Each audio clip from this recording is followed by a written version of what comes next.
first thing I wanted to ask is your logo and what it means to our sport.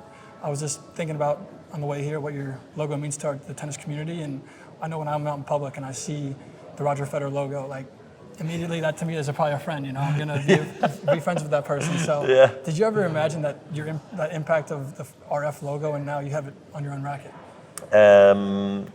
It is a lot of fun. I mean, I did not come on tour and then think I was going to have a logo one day or a brand or have this type of connection that runs so deep with so many of the fans. So, and I agree with you when I see someone with the RF cap or the RF logo, how I brand it, whatever it may be. You feel right away. It's like, okay, we think alike.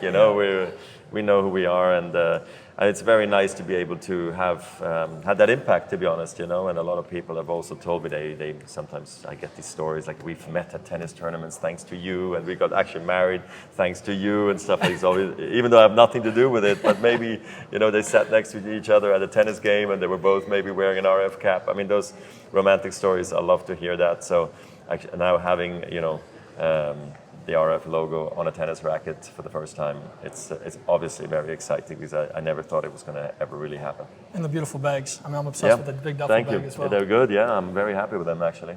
And one of my favorite pieces of the behind-the-scenes content of you kind of developing the racket with Wilson was seeing that you got your kids on the court.